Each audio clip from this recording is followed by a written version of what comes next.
নমস্কার বন্ধুরা, কেমন আছেন সবাই? আমি মিতা চলে এসেছি গ্রিন ফ্যামিলির নতুন একটি ব্লগে। মিতার কিচেনে আপনাদের সকলকে জানাই স্বাগত। তো দেখুন, আজকে একটি মজাদার ডিলিশিয়াস টেস্টি রেসিপি নিয়ে চলে এসেছি। আপনারা হয়তো এটা অনেকভাবে খেয়েছেন, তো এটাকে কি বলে ঠিক আমি জানি না। তো চলুন আপনাদেরকে দেখাই। এই যে দেখুন, এটাকে আমরা সাধারণত কাঁকুর বলে থাকি, সরু ছোটগুলোকে, কিন্তু বড়টাকে কি বলে ঠিক জানি না। তো আজকে এটারই আমি তরকারি বানাবো, এই যে চিংড়ি মাছ দিয়ে, একদম মশলা ছাড়া, শুধু জিরে দিয়ে। তো কিভাবে এত সুন্দর একটা টেস্টি রেসিপি করব সেটা আপনাদেরকে দেখাবো। আর দেখতে হলে স্কিপ করে গেলে চলবে না, ভিডিওটা প্রথম থেকে শেষ পর্যন্ত অবশ্যই দেখতে হবে। দেখা শুরুর সাথে সাথে একটা লাইক দিয়ে দেখা শুরু করবেন, দেখা শেষ হয়ে গেলে কমেন্ট করে আমাকে জানাবেন। তো চলুন আমি শুরু করি রান্নাটা কিভাবে করব।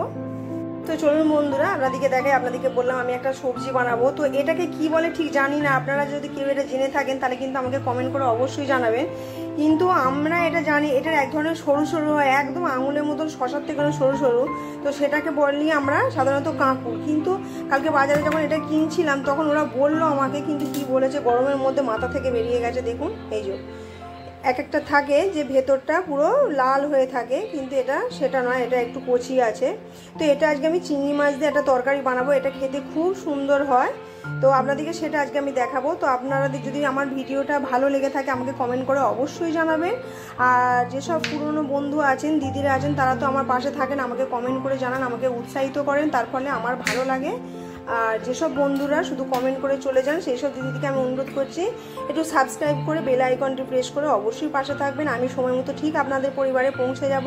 তবে কেউ বারবার ওই উঠিয়ে নিচ্ছেন, আবার হয়তো সাবস্ক্রাইব করছেন, এইরকম করবেন না, তাতে আপনার আমার সকলেরই ক্ষতি। প্লিজ মানুষকে এগিয়ে যেতে দিন, আপনারাও এগিয়ে চলুন, খুব ভালো লাগবে তাতে। তো চলুন আগে আমি এটা কুটিয়ে নিই, তারপর আমি কোন প্রসেসে এটা রান্না করবো আপনাদেরকে দেখাবো।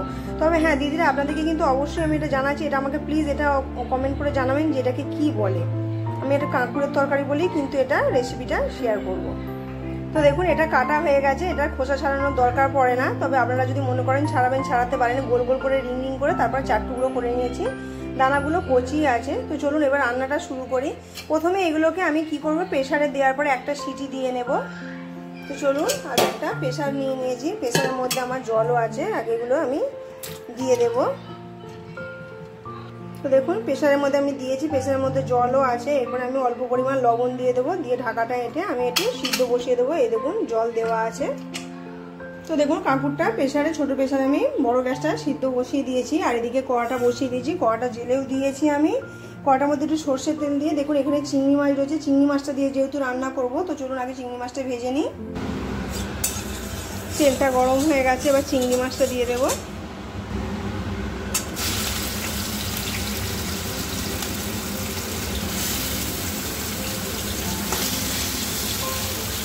হালকা করে নাড়াচাড়া করে নেবো, বেশি ভাজবো না, তাহলে হাঁটি হয়ে যাবে। তো দেখুন, চিংড়িটা আমার হয়ে গেছে, এবার গ্যাসটা বন্ধ করে দেবো। আর এটা যেহেতু এখনো সিটিটা পড়েনি, এবার চিংড়িটা আমি একটি পাত্রের মধ্যে তুলে নেব। তো দেখুন, কাঁকুরটা আমার সেদ্ধ হয়ে গেছে। এই দেখুন, আমি যেহেতু জলটা দিয়েছিলাম, ওই জলটাও বেরিয়েছে, সেদ্ধ হয়ে গেছে, বীজগুলো দেখুন ফেটে বেরিয়ে পড়েছে। তো এটা থাক, এবার ওই অবস্থায় কড়াটা বসিয়ে দিই। এখানে ওই চিংড়ি মাছ ভাজা হয়েছিল, ওই কড়াটার মধ্যে আমি তেল দিয়েছি। এরপর তেলটা একটু গরম হলে পরে এর মধ্যে দিয়ে দেবো আমি গোটা জিরে।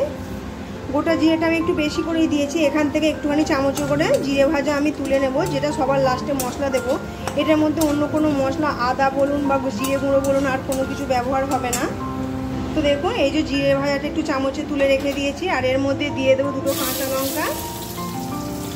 আর যেটা দেবো সেটা হচ্ছে, দেখুন একটু কাশ্মীরি গুঁড়ো লঙ্কা আছে, আর হলুদ রয়েছে, এর মধ্যে কিন্তু অন্য কিছু নেই। এটা আমি গুলের মধ্যে দিয়ে দেব, আর অন্য কিছু মশলা ব্যবহার হবে না। এরপর আমি দিয়ে দেব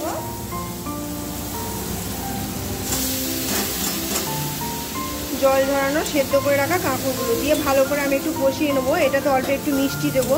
আর চিংড়ি মাছ যেহেতু পড়বে, চিংড়ি মাছের নিজস্ব একটু গুণাগুণ আছে, যার মিষ্টতা বাড়ায় এবং তরকারিটার টেস্টও খুব ভালো হয়।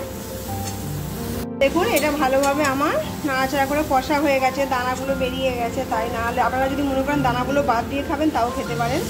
আর দেখুন, ওই যে সেদ্ধ করে রেখেছিলাম আমি কাঁকুরটা, ওই জলটা ওই যে ঝরিয়ে রেখেছিলাম, ওই জলটা আমি দিয়ে দিলাম। এবার এটা ফুটলে পরে আমি চিংড়ি মাছগুলো দিয়ে দেবো, অল্প একটু পরিমাণ মিষ্টি দেবো। আর লবণটা তো আপনারা আপনাদের স্বাদ অনুসারে দেবেন।